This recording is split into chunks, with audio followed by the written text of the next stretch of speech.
자, 지난주에 이어 오늘도 시험에 관한 이야기를 할 건데요.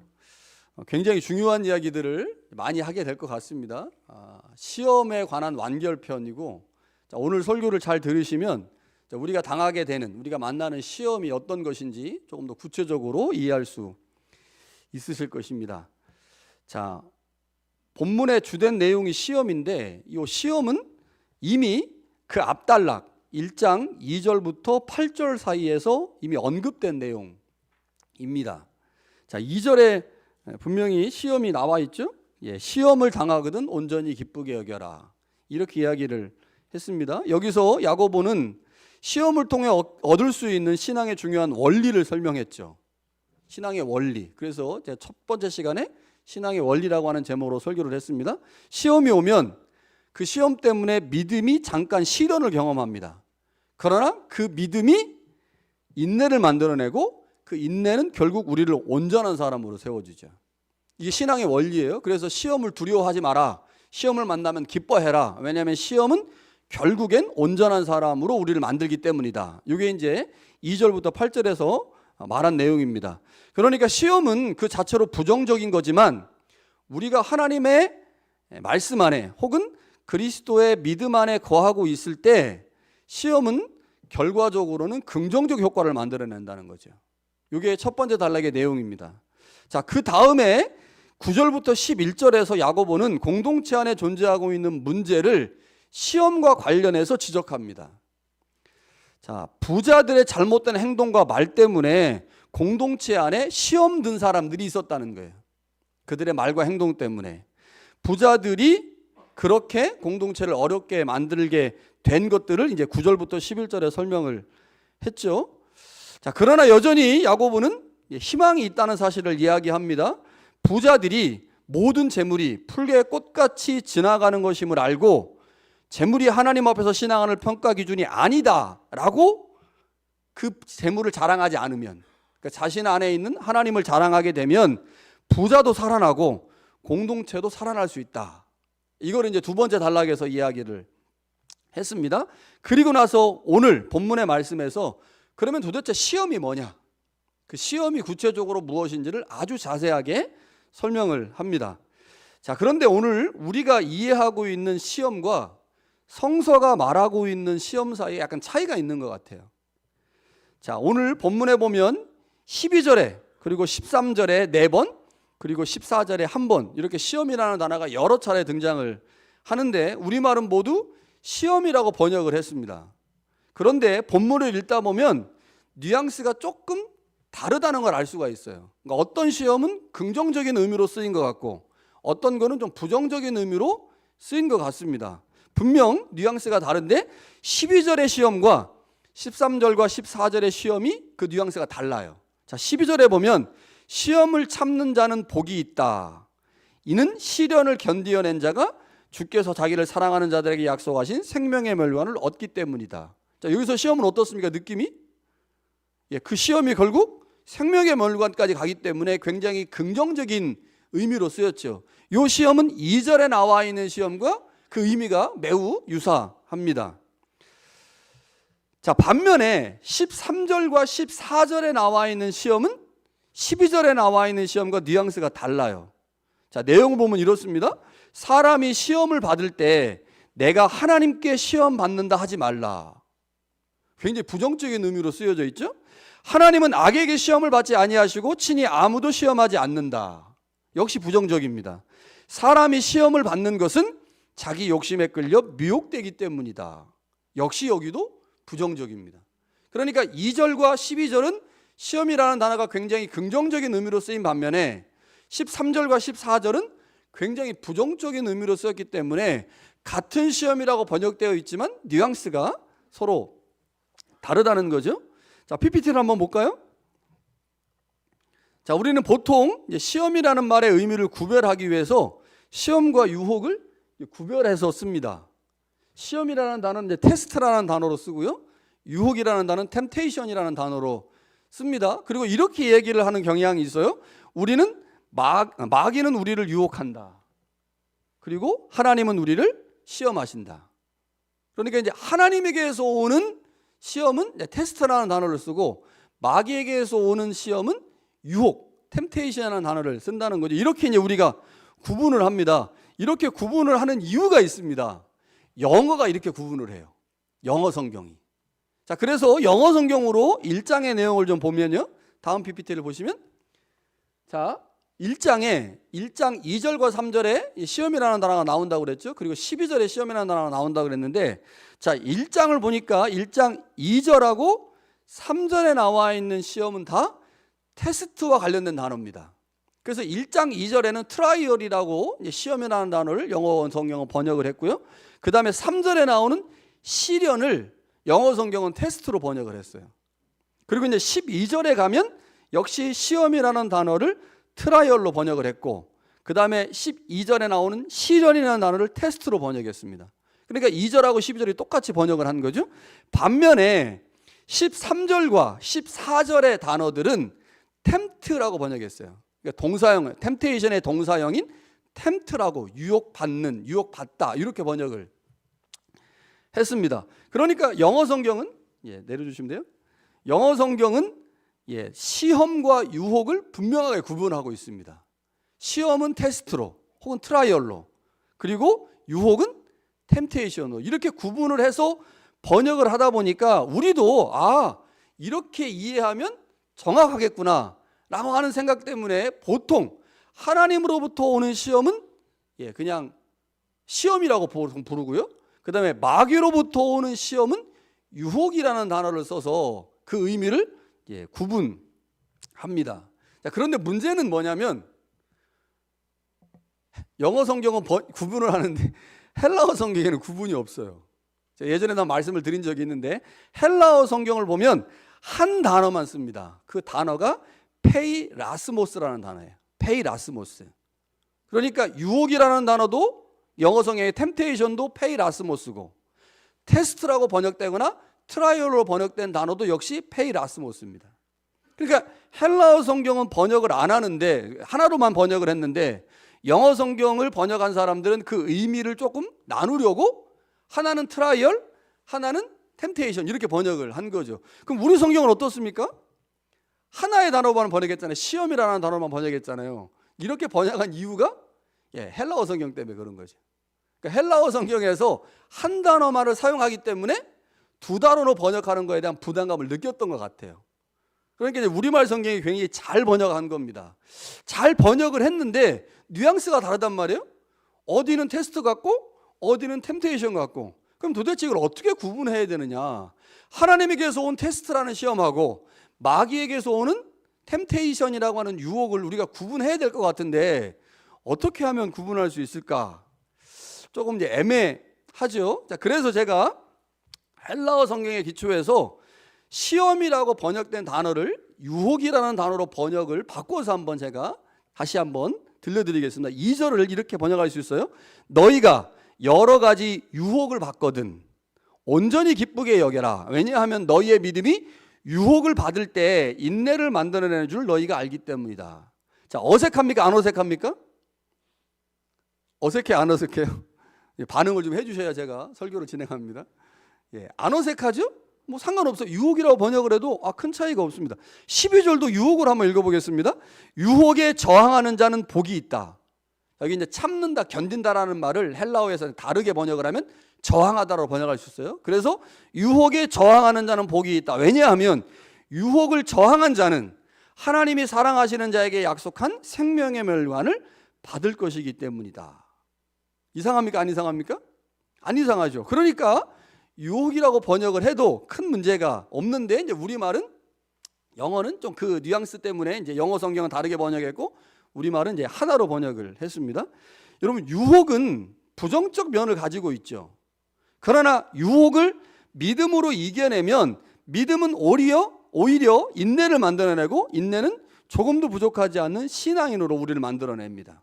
그러니까 유혹도 사실은 큰 문제가 아닙니다. 믿음이 있으면 그 믿음에 시련을 줄 수 있지만 믿음이 결국 인내를 만들고 인내가 온전한 신앙인으로 만들어 우리를 만들기 때문에 유혹이라고 번역하든 시험이라고 번역하든 큰 문제가 아닌 거죠.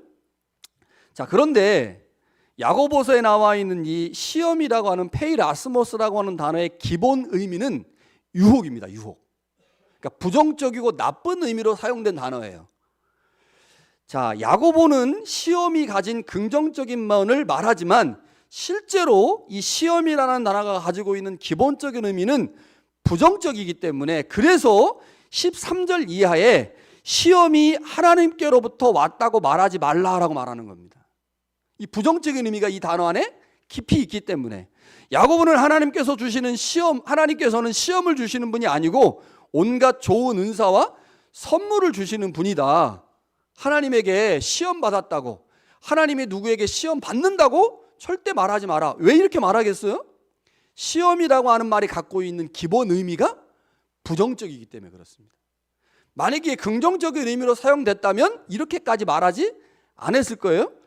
자, 그러면서 17절에 이런 말씀을 합니다. 하나님은 변함도 없으시고 회전하는 그림자도 없다. 변함도 없고 회전하는 그림자도 없다. 이게 뭐를 말할까요?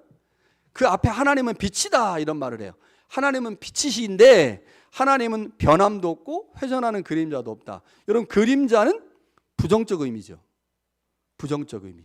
그러니까 이 말을 한 이유는 하나님은 빛이기 때문에 회전하는 그림자와 같은 부정적인 면을 전혀 갖고 있지 않다는 겁니다.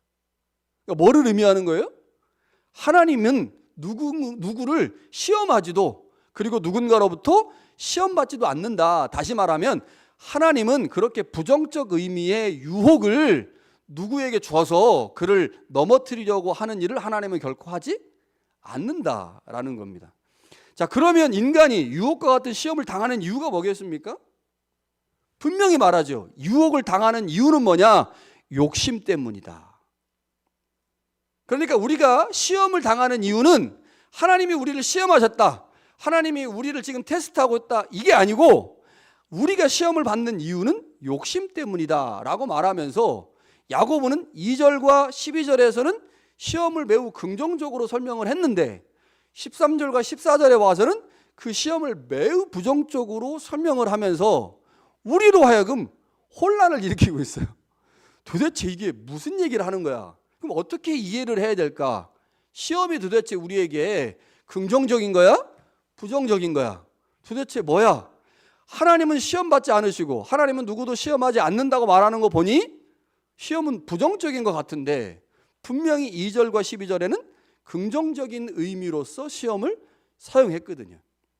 자, 오늘 이거를 이해하는 게 설교의 핵심을 이해하는 겁니다. 자, 야고보는 우리가 유혹과 같은 시험을 당하는 이유가 이제 미혹 때문이다라고 말을 하는데 16절에 이렇게 말을 해요. 내 형제들아, 속지 마라. 속지 마라. 그러니까 뭐를 의미하겠어요? 문맥에서 보면 하나님이 우리를 시험하신다. 그리고 하나님은 누군가로부터 시험을 받을 수 있다라고 한 그 말 있잖아. 맞는 것 같지? 근데 그거 속지 마. 그 말 진짜 아니야. 하나님은 누구도 유혹하거나 누구도 시험하지 않으셔. 잘 이해가 안 돼요. 이게 좀 공동체 안으로 적용을 좀 해봐야 돼요. 자, 우리가 그 앞단락 9절부터 11절에 부자들에 관한 이야기를 했었잖아요. 이 부자들이 뭐와 연결되냐면 이 욕심과 연결되죠. 그러니까 너희가 왜 유혹을 받느냐, 왜 시험을 받느냐, 너희의 욕심 때문이다. 자, 그런데 그 욕심 이야기를 어디서 했냐면 9절부터 11절에 부자들에 관한 이야기에서 욕심 얘기를 했어요. 부자들이 돈에 대한 욕심, 그 욕심 때문에 공동체 안에 누군가를 돌봐야 되는데 자신의 역할을 잘 감당하지 않는 그 부자들, 그리고 그들이 재물에 대해서 가지고 있는 잘못된 생각들, 사고들 때문에 교회 안에 시험 드는 사람들이 생겼단 말이죠. 근데 이 부자들이 어떻게 생각을 하고 있냐면 자신들이 돈에 대한 욕심, 그리고 돈에 대한 욕망 때문에 잘못된 길로 간 것은 하나님 때문이다, 이렇게 말했다는 겁니다. 왜 그럴까요? 내가 욕심에 끌린 이유가 뭐예요? 돈 때문이잖아요. 근데 그 돈 누가 준 거예요? 어디서 온 겁니까? 하나님이 주신 거잖아. 하나님이 나에게 돈을 주셨고 나에게 부를 주셨고 그래서 잘 먹고 잘 살게 하셨는데 그것 때문에 내가 욕심에 이끌려 잘못된 일로 가고 누군가를 시험하게 했다면 이건 전적으로 내 책임이 아니고 하나님 책임 아닙니까? 하나님이 줘가지고 그 안 줬으면 내가 욕심에 이끌리지도 않고 누군가를 시험하지도 않았을 텐데 하나님이 재물 줘가지고 했으니 하나님이 잘못한 거 아닙니까? 라고 말하는 사람들이 있었다는 거예요. 그러면 결국 누가 시험한 겁니까? 부자들을? 하나님이 시험하게 돼버리는 거예요. 그거 속지 말라는 겁니다. 그거 아니다.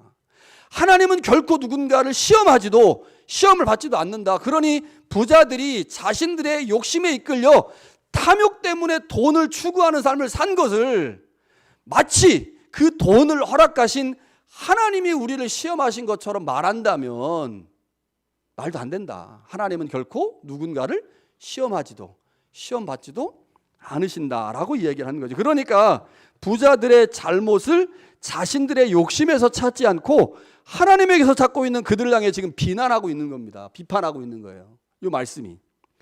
자, 이러한 배경에서 야고보는 속지 말라라고 말씀을 한 거죠. 설령 하나님이 주신 재물이 욕심과 유혹의 근거를 제공했다 해도 그것을 주신 하나님의 잘못이 아니라는 거죠. 뭐가 잘못한 거예요? 그것을 향해서 하나님이 주신 거고, 그래서 내가 청지기 자세로 이 재물을 누군가를 위해서 써야 되는 하나님의 말씀에 순종하는 자의 삶을 살지 않고 그 욕심을 그 재물에 탐욕하고 욕심을 부린 내 마음이 문제인 거지, 자신의 문제는 찾지 않고 그것을 준 하나님에게 모든 잘못을 돌린다면 이것은 잘못된 것이다 라고 지금 이야기하고 있는 거죠. 분명 재물은 하나님에게서 왔습니다. 그러나 그 재물에 대한 욕심은 바로 나에게서 온 거죠.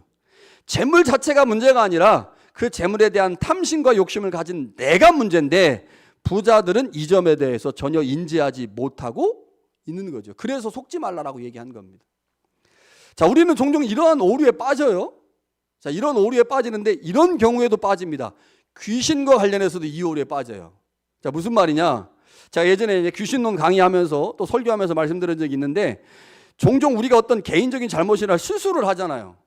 근데 개인적인 실수나 잘못을 누구에게 돌리냐면 마귀나 귀신에게 돌리는 거예요. 내가 원래 그러려고 안 그랬는데 귀신이 나를 미혹해가지고 내가 귀신의 꾀임에 빠져서 악한 일을 행했다. 그러니 내가 잘못했지만 결국 그 잘못은 누가 시킨 거예요? 귀신과 마귀가 시킨 거니까 자신의 책임을 다 누구에게? 귀신과 마귀에게 전가하는 겁니다. 이런 경향이 우리 안에 있는데 지금 본문에 나와 있는 부자들도 시험과 관련해서 자신들이 누군가를 시험했고 자신들이 누군가를 공동체 안에서 어렵게 만든 그 행위를 자신에게서 찾지 않고 그것을 재물을 준 하나님에게서 그 원인을 찾으면서 하나님이 마치 시험하는 자처럼 말하고 있었기 때문에 야고보는 아주 강력하고 단호하게 하나님은 결코 시험하지 않는다라고 말씀을 하시죠. 자, 우리가 살다 보면 시험을 엄청 많이 당합니다. 그렇죠. 제가 2주에 걸쳐서 우리가 얼마나 많이 시험을 당하는지를 설명을 해드렸는데, 자, 오늘 2절과 12절 그리고 13절과 14절을 보니까 시험이 두 가지 결과를 만들어낸다는 사실을 알 수가 있습니다. 첫 번째는 시험은 긍정적인 걸 만들어내요. 그러니까 시험이 기본적으로는 뭐라고 그랬어요? 유혹이라고 그랬죠. 유혹. 자, 우리에게 다양한 유혹이 옵니다. 그런데 그 유혹이 어떤 경우에는 긍정적 결과를 만들어내요. 그것을 보여주는 게 2절하고 12절 말씀이고, 어떤 경우에는 유혹이 우리에게 와서 부정적 결과를 만들어냅니다. 그게 13절과 14절이에요. 자, 그러면 언제 긍정적 결과를 만들어내느냐? 언제 긍정적 결과를 만들어내느냐? 자, 그 시험이 우리 안에 왔을 때 기쁨으로 그 시험을 받아들이는 겁니다. 다른 한편으로는 그 시험에 대해서 오래 참는 거예요. 기쁨과 인내와 같은 태도로 하나님이 이 시험을 통해서 우리에게 무엇인가를 말씀하시고 우리를 연단하시고 우리를 새롭게 하실 것이다라고 하는 하나님에 대한 믿음을 가지고 있으면 유혹이 우리 안에 왔지만 그것이 제대로 작동하지 못하고 결국 우리를 믿음의 사람, 온전한 사람으로 만들어낸다는 거예요. 자, 뭐가 필요해요? 그 시험을 기쁘게 받아들여야 돼. 내가 이 시험 때문에 이제 좋은 신앙인이 되겠구나, 이렇게 받아들이면. 그리고 그 시험이 우리 가운데 왔지만 불평하지 않고 그 시험을 인내로 받아들이면 역시 좋은 결과를 만들어내는 거죠. 반면에 긍정적인 결과를 만들어내지 않는 경우가 있습니다. 어떤 경우냐? 13절부터 16절에 보니까 시험이 우리한테 왔을 때 그 시험이 부정적 결과를 만들어내는데 그 이유가 뭐냐? 욕심입니다. 욕심. 그러니까 우리 안에 욕심이 가득하면 내가 예수를 믿고 있지만, 내가 하나님의 자녀가 되었지만 시험이 우리 안에 와서 긍정적 결과를 만들어내는 게 아니라 부정적 결과를 만들어낸다는 거예요. 내 안에 뭐가 가득하면요? 욕심이 가득하면. 자, 인간 안에 있는 탐욕과 욕심은 우리의 시각을 왜곡시키는 역할을 합니다. 그러니까 내가 무엇인가를 정확하게 봐야 되는데 못 보는 거예요. 왜냐? 내 안에 다른 꿍꿍이가 있어서. 그러니까 내 안에 욕심이나 시기나 질투와 같은 다른 죄악된 것들이 있잖아요. 그러면 어떤 사람의 행동을 그냥 객관적으로 그냥 그대로 못 봐요. 그리고 이제 마음이 뒤틀려가지고 저 사람이 저렇게 행동한 것은 무슨 이유 때문에, 무엇을 하려고 저렇게 한다라고 이제 보통 그렇게 생각하죠. 그러니까 우리 안에 욕심과 탐욕이 생기면 우리의 시각이 왜곡됩니다. 그래서 나 자신을 정확하게 못 봅니다. 그리고 내 주변의 환경을 정확하게 못 보죠. 뿐만 아니라 하나님도 정확하게 보지 못하게 합니다. 그러니까 일반적으로 탐욕이 가득한 사람들은 무엇인가를 추구하고 얻기 위해서 하나님을 수단으로 이용하는 경향이 많이 있기 때문에 내 안에 욕심이 가득하면 나도 못 보고 주변 환경도 못 보고 하나님에 대한 바른 이해도 갖지 못하게 하면서 나 중심의 삶으로 하나님을 이용해 먹는, 하나님을 들러리로 가져오는 삶을 살게 되니까 이런 사람들, 교회를 다니고 있다고 해도, 예수님을 믿는다고 해도, 자기가 하나님의 자녀가 되었다고 해도 이런 사람들에게 유혹이 오면 그 유혹이 정상 작동하겠습니까? 작동을 못하는 거예요. 그러니까 유혹이 오면 그 유혹이 우리 안에서 정상적으로 작동을 해야 되거든요. 작동을 하면 긍정적 결과가 나오고, 작동하지 않으면 부정적 결과가 나오면 유혹 자체가 나쁜 거니까. 그러면 유혹 자체가 우리 안에서 정상적으로 작동을 해야 되는데 그 작동을 방해하는 게 뭐냐? 그게 욕심이라는 겁니다. 탐욕이고. 그 욕심과 탐욕이 가득하면 유혹이 왔을 때 정상적으로 작동하지 못하면서 우리 안에 이제 문제가 생기게 되는 거죠. 우리가 경험하는 온갖 종류의 시험이 우리의 믿음에 잠깐은 실현을 수 있습니다. 그렇죠? 여러분 삶의 현장에서 경험하는 많은 유혹들, 막 어려운 것들, 이거 우리한테 와가지고 우리의 믿음에 실현을 잠깐은 줄 수 있지만 그것 때문에 우리가 넘어지면 안 되잖아요. 완전히 넘어져서 못 일어날 정도다. 그러면 안 된단 말이에요. 그러니까 우리 안에 믿음이 있어야 돼. 시험이 오지만, 유혹이 오지만 내 믿음에 실현을 줄 수 있지만 나는 온전한 신앙으로 만들어질 거야. 이런 믿음이 있어야 시험이 오거나 유혹이 올 때 그것을 견뎌낼 수 있는 힘이 생기는 거 아닙니까? 우리 아버지가 절대로 나를 포기하지 않을 거라고 하는 믿음이 생겨야 힘들고 어려운 상황에서 도저히 말할 수 없는 내용들을 아버지에게 얘기하는 거 아니에요. 그런데 우리 아버지에 대한 믿음이 없어. 우리 아버지 언제든지 나를 버릴 수 있어. 이런 믿음이 있으면 아버지한테 말하겠습니까? 말 못하죠. 무서워서. 그러니까 우리가 시험을 만나고 유혹을 만나도 그 시험과 유혹이 우리 안에서 우리를 긍정적으로 또 건강한 신앙인으로 만들 거라고 하는 믿음이 있어야 유혹을 두려워하지 않는데, 그렇지 않으면 이제 문제가 생길 수밖에 없는 거죠. 자, 그러니까 이제 오늘 우리의 관심은 뭐냐? 유혹과 시험이 우리 안에 왔을 때 그것이 정상적으로 작동하게 만드는 겁니다. 정상적으로 작동하게. 그러면 한편으로는 뭐 해야 되겠어요? 탐욕과 욕심을 제거해야 되겠죠. 탐욕과 욕심을 제거해야 돼. 근데 탐욕과 욕심을 제거하는 게 그게 쉽게 됩니까? 절대로 쉽게 되지 않아요. 절대로 쉽게 되지 않아. 내 안에 생긴 탐욕을 제거하는데 너무너무 어려워서 어디 가야 돼요? 산으로 올라가야 돼. 마니토바는 산도 없네. 있어봤자 라이딩 마운틴 4시간 가니까 산이라고 갔는데 가니까 산도 아니야.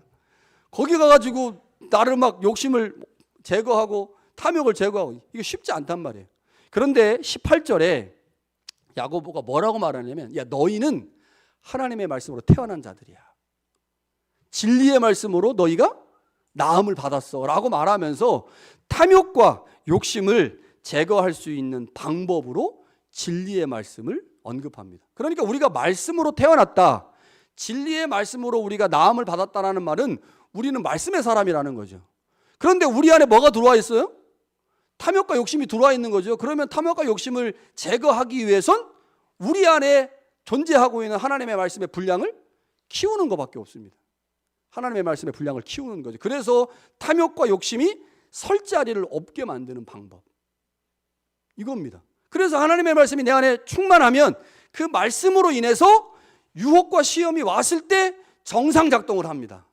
정상 작동을. 그러면 믿음의 시련이 생겨요. 그런데 그 시련이 인내를 만들어내고 인내가 온전한 신앙인으로 우리를 세우기 때문에 어떠한 유혹과 시험이 온다 할지라도 그 유혹과 시험은 우리를 넘어지게 하는 게 아니라 결국은 우리를 건강한 신앙인으로 만드는 거죠. 자, 그러면 유혹은 나쁜 겁니까? 좋은 겁니까? 좋은 거예요. 유혹 자체는 나쁜 거죠. 유혹 자체는 나쁜 거예요. 그런데 그 유혹이 우리 안에서 정상적으로 작동하기만 하면 그 유혹 때문에 우리는 좋은 결과를 맺으니 그 유혹이 우리에게 좋은 겁니다. 그래서 야고보는 유혹을 긍정적인 관점으로 기술한 겁니다. 어디예요? 2절하고 12절에. 그러니까 2절하고 12절은 그 유혹이 정상적으로 작동했을 때 이야기를 한 거라면 13절과 14절은 유혹 자체가 가지고 있는 점들을 이야기하는 거죠. 여러분, 기독교는 말씀의 종교입니다. 말씀의 종교. 하나님이 말씀으로 세상을 창조하셨습니다. 하나님께서 빛이 있어라 라고 말씀하시니까요, 빛이 만들어졌어요. 그 말씀의 종교입니다. 우리가 믿고 있는, 따르고 있는 예수님은 말씀이 육신이 되어 우리 가운데 오신 분입니다. 예수님 자체가 말씀이에요. 그러니 그 안에서 나오는 것들은 다 말씀인 거죠. 주님은 공생의 사역에서 우리가 잘 알고 있듯이 마귀를 물리치셨는데 마귀의 시험을 이기신 방법이 뭐예요? 말씀입니다. 신명기 말씀을 막 읊어가시면서 주 너희 하나님을 사랑하라고 했는데 너 뭔 소리 하는가 하면서 이제 마귀의 시험을 이기시죠. 자, 예수님이 마귀의 시험을 이기실 때 말씀으로 하셨고요. 병자를 치유하실 때도 말씀으로 하셨어요. 일어나 걸으라. 이렇게 말씀하시니까 일어나 걷습니다.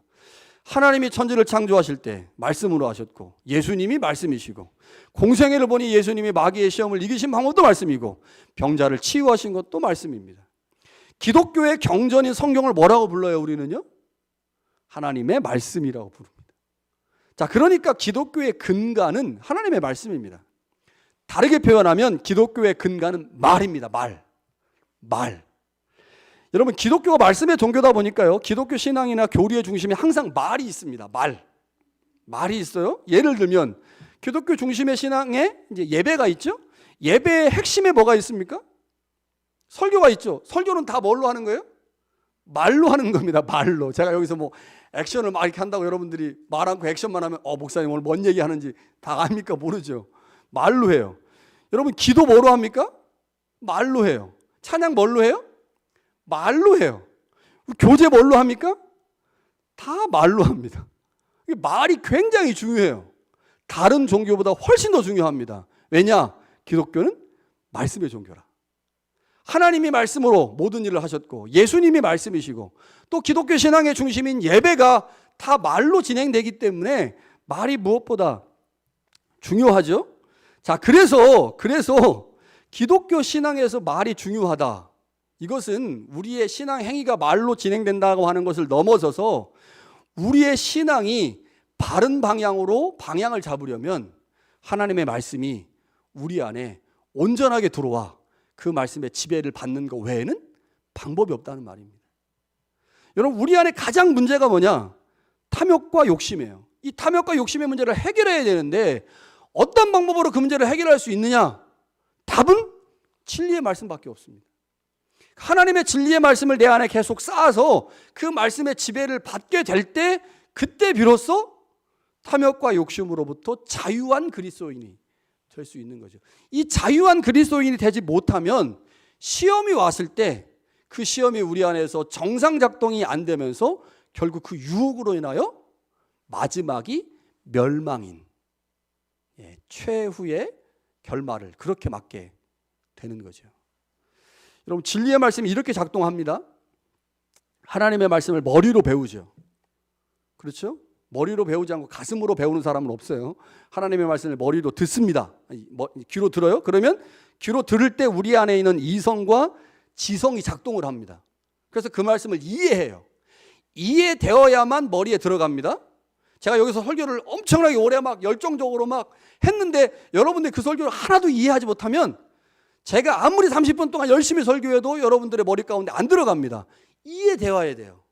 이게 종교개혁자들에게 매우 중요한 점이었습니다. 여러분, 이해되어야 합니다.